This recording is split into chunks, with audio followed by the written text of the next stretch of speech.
¿Cómo están? Bienvenidos. Estamos comenzando Agenda Económica en esta edición vespertina. Gracias por estar con nosotros en este lunes 1 de abril. Una semana y un mes también que en la práctica está comenzando con muy buenas noticias desde el punto de vista económico. Porque esta mañana el Banco Central publicó el dato del IMASEC.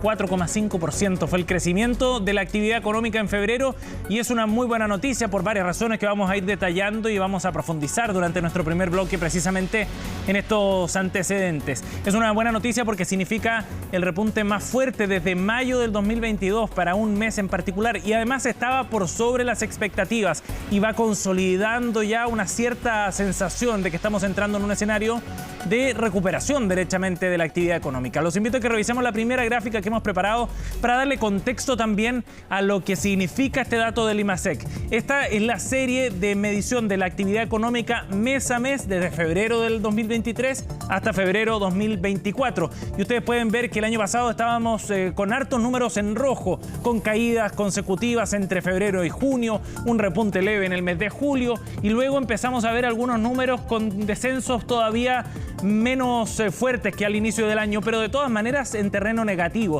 Pues bien, en enero ya teníamos una primera señal, se estaba recuperando la economía nacional y ahora en febrero vemos este dato, 4,5%. Y ustedes pueden ver ya que eso va marcando de alguna manera cierta tendencia hacia la recuperación. Sobre todo si es que vemos el dato de noviembre, pues ya veíamos ahí un 1,2% de crecimiento. En diciembre hubo un bajón, un balde de agua fría definitivamente fue aquel dato, pero ya luego en enero y febrero vemos recuperación sostenida. Por eso vale la pena resaltar lo que ha ocurrido, sobre todo además porque el mercado estaba esperando algo muy distinto. Hace un mes, en la encuesta de expectativas económicas que publica el Banco Central, el mercado proyectaba para el IMASEC de febrero un 1,5%. La semana pasada, con los datos de producción, el escenario mejoró. El promedio, de acuerdo al sondeo de Bloomberg, era de un 3,3% de crecimiento. Finalmente llegamos a un 4,5%, bien por sobre las expectativas del mercado. Otra forma de mirar este dato tiene que ver con la serie desestacionalizada. Vamos a revisar eso en la gráfica que nos muestra aquí bien la tendencia también con la que va la economía nacional.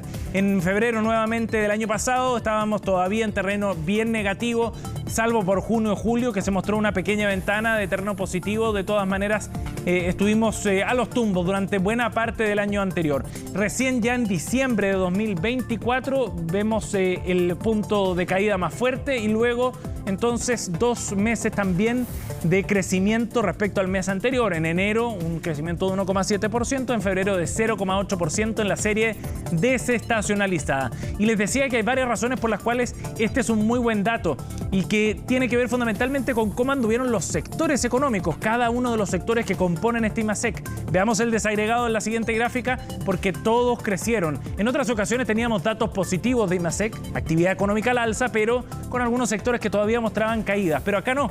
La minería creció 11,5%, la industria 5,2%, servicios 3,2% y el comercio 2%. Así se configura entonces el IMASEC de febrero, la contribución de cada uno de los sectores. ¿Y qué significa esto en la práctica? Bueno, los distintos análisis de mercado nos dan algunas luces de un escenario que empieza a cambiar un poco. Algunos hablan de brotes verdes. Si es muy temprano o no para hablar de eso, ya lo veremos más adelante. Pero por ahora Scotiabank, por ejemplo, tenemos en pantalla parte de su comunicado y del análisis de este dato.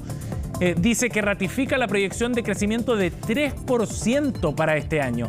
Estas cifras de actividad implican que la política monetaria debe tomar una pausa. No, dice el banco Scotiabank, pero sí entrega mayores grados de libertad al Banco Central. Mañana hay reunión de política monetaria, estaremos hablando de eso más adelante. Esto nos mantiene esperando un recorte de 75 puntos base. Vamos a otro de los análisis de mercado, veamos qué es lo que plantea también en su comunicado de este lunes Visa Inversiones. Seguimos observando estabilización en la actividad económica local, lo que llevaría a que las autoridades del banco corrijan al alza sus estimaciones de crecimiento para este año. Lo anterior también se darían las proyecciones de inflación de las autoridades. Y por último, vamos a cerrar también el análisis de lo que está proyectando el mercado para este año. Desde Security dicen que la proyección de 1,5% de crecimiento en el año en su conjunto se ubica en la parte baja de expectativas. Podrían volver a subir ante la sorpresa de hoy. Probablemente vengan nuevas proyecciones y cada vez más optimistas si es que estos números se mantuvieran adelante. También se refirió sobre esto el ministro de Hacienda, Mario Marcel. Analizó, por supuesto, el dato y sobre todo el secretario de Estado planteaba que de alguna forma con estos datos se veía que el análisis que había hecho el ministerio y el gobierno de una proyección cercana al 2,5% para este año no estaba tan errado. Esto fue lo que planteaba el ministro Marcel. Los datos que estamos conociendo hoy día muestran que en el pasado hemos sido realistas respecto de las proyecciones y así lo pretendemos seguir haciendo hacia adelante. El Ministerio de Hacienda, como ustedes saben, tenía una proyección de 2,5% para el 2024. Eso se situaba en un extremo de la distribución de las proyecciones. Hoy día todas las proyecciones están moviendo en esa dirección. Bien, queremos profundizar precisamente en el análisis y entender sobre todo cuál es la dimensión de este buen dato de febrero. Nos acompaña el economista senior de Copeuch, Nicolás García. ¿Cómo está, Nicolás? Gracias por estar en Agenda Económica. Muy bien, y tú, Sebastián. Muchas gracias por la invitación. Nicolás, bueno, partamos por el análisis de ustedes también. ¿Qué ven en Copeuch respecto a este dato del 4,5% del IMASEC de febrero, que fue una sorpresa en general para el mercado? Mira, a nuestro juicio este dato viene a reafirmar la señal que se entregó en el IMASEC de enero, en el sentido de que ya la economía ha entrado en un modo de recuperación. Y acá hay que tener presente dos cosas. Por un lado, es un dato que sorprende al mercado. El mercado tenía internalizado que este año bisiesto, que había un día adicional, y aún así se da esta sorpresa. Entonces eso, por un lado, refleja que este resultado se sostiene, va más allá de temas puntuales, no se sostiene únicamente en elementos puntuales, sino que parecieran haber un tema más de tendencia que ha incorporado en este resultado. Eso por un lado, pero además, si analizamos, por ejemplo, la serie del IMASEC no minero, sacamos minería, porque en general es un sector que tiende a ser bien volátil, sí. Le sacamos los factores estacionales, sacamos el efecto calendario, es decir, sacamos este efecto de este día adicional, tenemos una actividad que lleva 2 meses consecutivos mostrando niveles de actividad por sobre los que había antes del estallido social. Entonces son estos dos elementos los que vienen a reforzar esta idea de que la economía ya ha entrado en un modo de recuperación. Ajá. Eso es bien interesante. Debiera también tender a hacer que las proyecciones tendan a realizarse al alza. O sea, las últimas proyecciones de la AAA apuntaban a un crecimiento este año en torno al 1,8%. Sí. Probablemente con estos datos ese escenario se realiza hacia arriba. Sí. ¿Qué proyectan ustedes, Nicolás, para este año? Nosotros estamos esperando un 3%. Ajá, 3%. De todas maneras, es interesante lo que menciona Nicolás sobre que este factor puntual de febrero, digamos, es posible aislarlo y ver que hay un crecimiento. ¿Podemos hablar de un escenario de brotes verdes, por ejemplo, ya como algunos se preguntan? Nosotros consideramos que efectivamente estamos viendo brotes verdes con los últimos datos que se han visto, porque como señalé anteriormente, sacando estos factores estacionales, sacando estos factores puntuales, se ve un buen desempeño en la punta, que es un desempeño que es bastante transversal, o sea, tampoco se explica solamente por un único sector, sino que es bien transversal a nivel de sectores dentro de la economía. Ajá, de acuerdo. Y eso es bien interesante porque quizás este escenario de más recuperación o más que empiece a configurarse un escenario más sólido de recuperación se preveía hacia más entrado del año 2024. Claro, en general se apuntaba hacia un primer semestre que todavía podían verse algunos datos negativos para el IMASEC y una recuperación un poco más clara para el segundo semestre, pero pareciera ser que esto ya se estaría adelantando para el primer semestre de este año.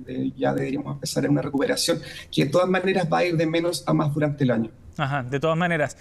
Nicolás, ¿qué se necesita en todo caso para consolidar ese escenario de recuperación y que efectivamente la economía vaya tomando más vuelo?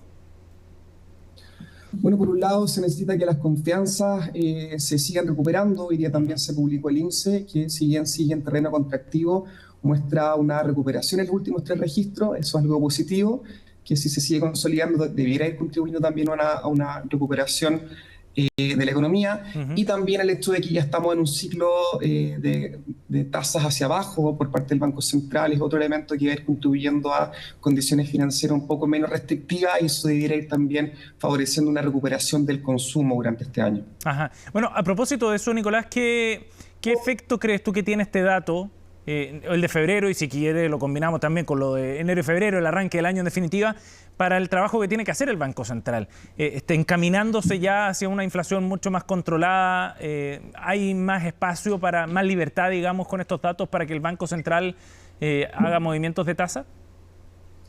Efectivamente, el banco cuenta ahora con más grados de libertad, como señalaba en el informe de Scotia, pero a nuestro juicio no es algo que vaya a mover mucho la aguja en la decisión de mañana. O sea, acá ¿por qué? hay un elemento un poco que tiene un poco más de peso a nuestro juicio, y es el hecho de que las proyecciones de inflación en general han tendido a revisarse hacia arriba para este año. O sea, acá, hasta 5 o 6 meses atrás, las predicciones de mercado apuntaban a una inflación llegando al 2,5 hacia fines de este año.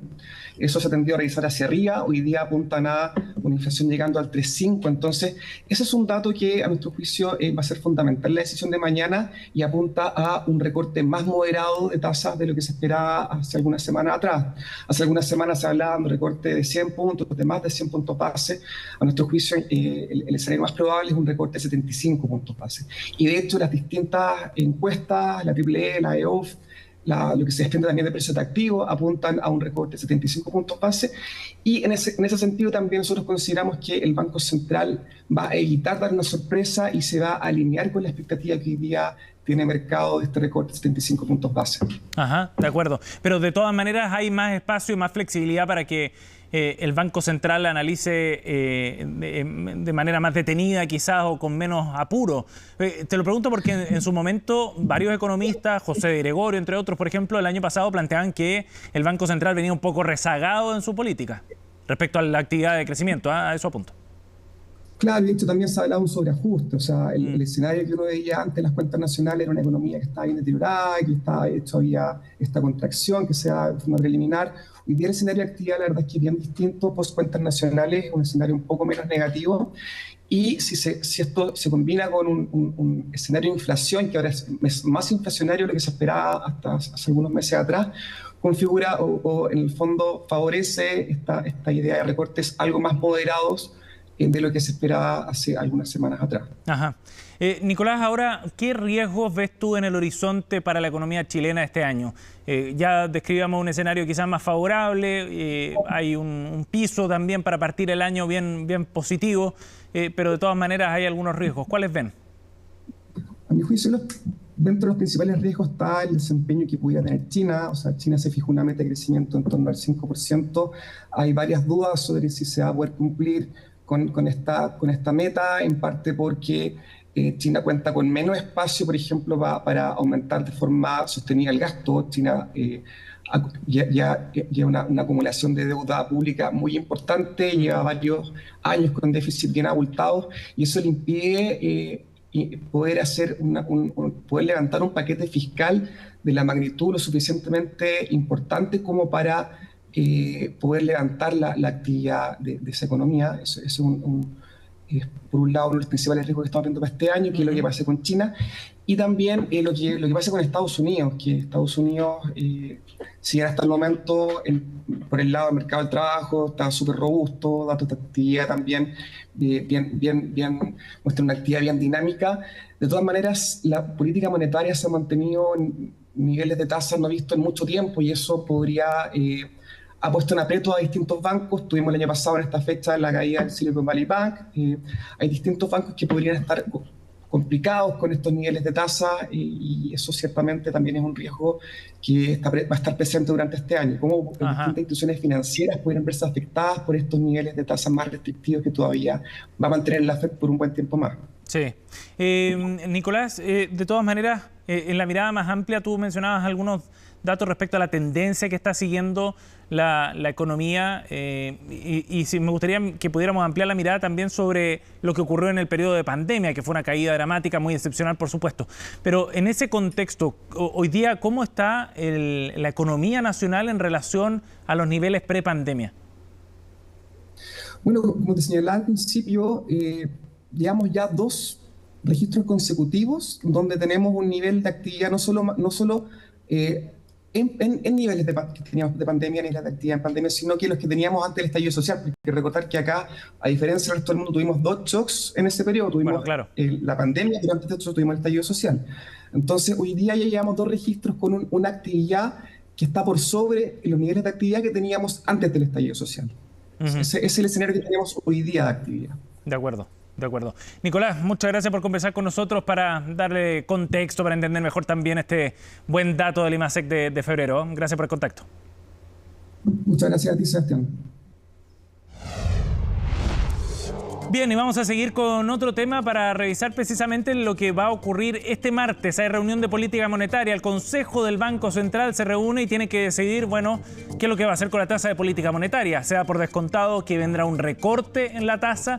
La pregunta, y ya lo comentábamos junto a Nicolás, tiene que ver fundamentalmente con la magnitud de ese recorte para seguir estimulando la economía nacional. Bueno, desde el Grupo de Política Monetaria, que es una entidad de economistas independientes, académicos que se reúnen a analizar el escenario, hicieron su propia sugerencia con un recorte de 75 puntos base en la tasa de referencia. Esta fue la explicación.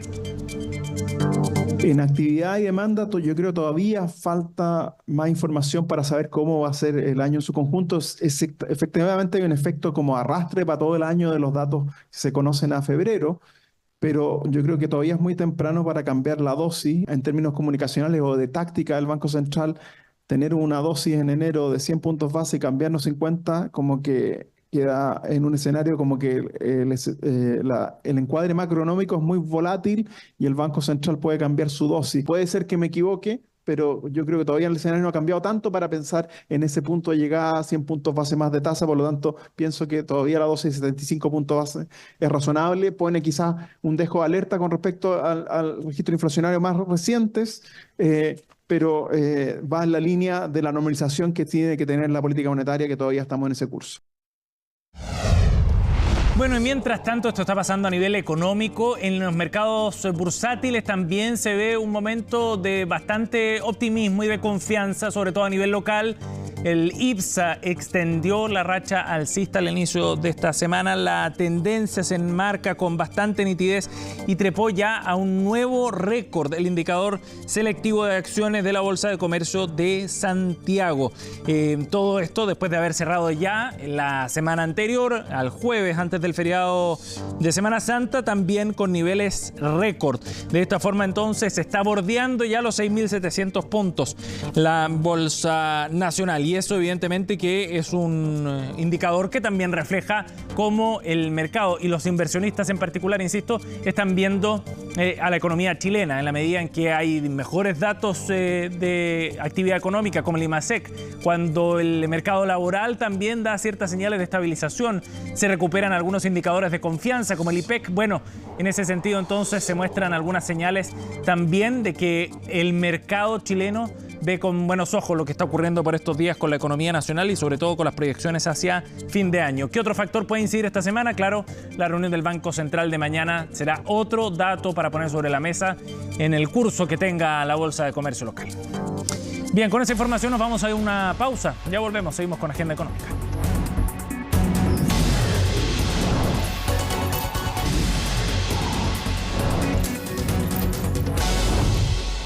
Bien, estamos de vuelta y seguimos con Agenda Económica para contarles de los pasos que está dando la empresa de telecomunicaciones WOM, que está en una situación financiera bien compleja, al punto que ha decidido acogerse a la ley de quiebras en los Estados Unidos bajo el capítulo 11 de la legislación norteamericana. La empresa informó que había decidido dar este paso, pues es la mejor opción para proteger, decían, el valor de la compañía. Obtuvo ya un financiamiento por cerca de $200 millones de parte de JP Morgan y de esa manera entonces, con ese acuerdo de financiamiento que le entregan al mercado norteamericano, tendrá el capital suficiente para poder ir respaldando ciertas operaciones y también apostar a mayor crecimiento a nivel en el mercado local fundamentalmente. De todas maneras, desde la empresa han dicho que las operaciones comerciales para la compañía y para sus clientes, por supuesto, no deberían verse interrumpidas producto de esta delicada situación financiera. Era un tema que se estaba rumoreando hace un tiempo en el mercado, la posibilidad de que tuviera que someterse a algún tipo de reorganización la empresa, y es lo que ha ratificado ya a través de este camino para acogerse al capítulo 11 en los Estados Unidos. La compañía tiene cerca de 8 millones de clientes a nivel nacional, se había transformado en uno de los actores más importantes y más disruptivos también en el mercado de las telecomunicaciones, y ahora ratifica aquella situación más frágil también a través de esta decisión. Lo último que agregó Chris Bannister, el CEO de WOM, es que están enfocados en mejorar y maximizar el potencial comercial de WOM a largo plazo, brindar el mejor servicio a los clientes, proteger a los colaboradores y cumplir también compromisos con el gobierno, garantizando la liquidez adecuada para invertir en el crecimiento futuro, fue lo que expresó a través de un comunicado.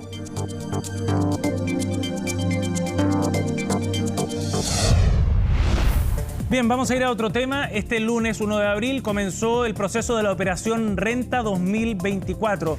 Millones de personas y empresas también a nivel nacional tienen que entregar sus declaraciones ante el Servicio de Impuestos Internos, revisar aquella que le ha entregado al mismo servicio con los datos que tiene el sistema y luego proceder, por supuesto, al cobro de la devolución de impuestos en los casos que corresponda o bien al pago para aquellos que les toque pagar precisamente tras el saldo de la operación.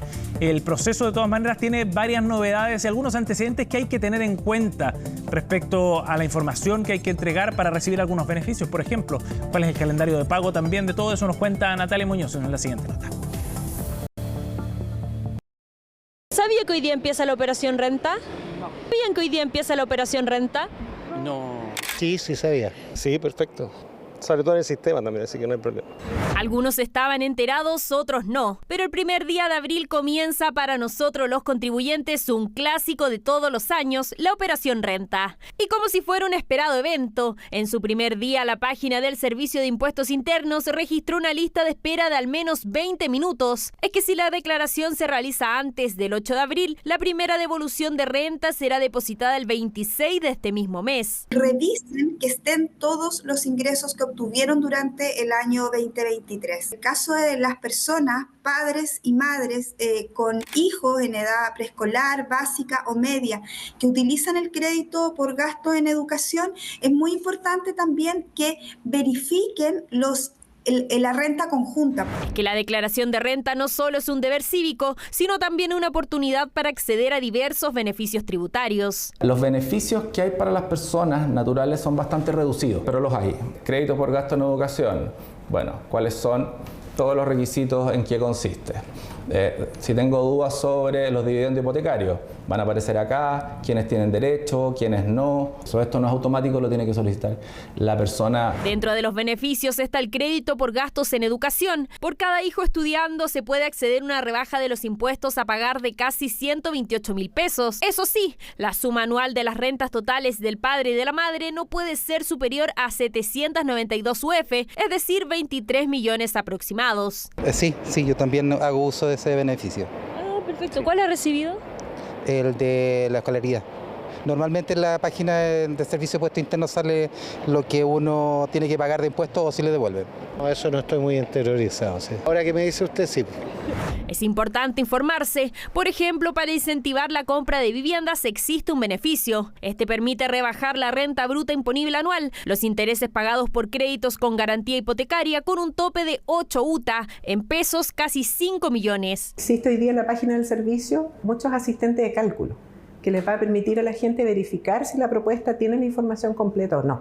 Los créditos hipotecarios, también hay un beneficio de descontar de grado complementario los intereses pagados por crédito hipotecario. Otro beneficio que también se puede declarar es el relativo evidentemente a los DFL2, las personas que tengan hasta 2 departamentos o inmuebles DFL2 de no más de 140 metros cuadrados, las rentas de arriendo que obtienen respecto de esas propiedades quedan exentas de impuestos. Además existe un incentivo tributario de ahorro e inversión, reliquidación de ingresos, enajenación de acciones, derechos sociales y bienes raíces. La principal recomendación es averiguar y no apresurarse en aceptar la propuesta de declaración de la renta. No hagan su declaración el primer día o los primeros 2 días, porque todavía esta información está sujeta a sufrir muchas variaciones y muchos cambios. Por lo tanto, a partir del día 3 o 4 recién es recomendable comenzar a hacer la declaración anual de impuesto a la renta. 4,7 millones de declaraciones se esperan recibir este año, de los cuales 2/3 son personas naturales. Ante dudas, existen más de 150 puntos de atención presencial, asistencia telefónica y videollamadas para personas con impedimento para desplazarse. Un proceso que termina a finales de abril,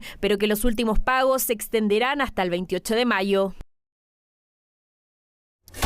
Bien, con esta información nos vamos. Muchas gracias por acompañarnos en esta edición PM de Agenda Económica. Sigan con más informaciones. Ya viene CNN Prime.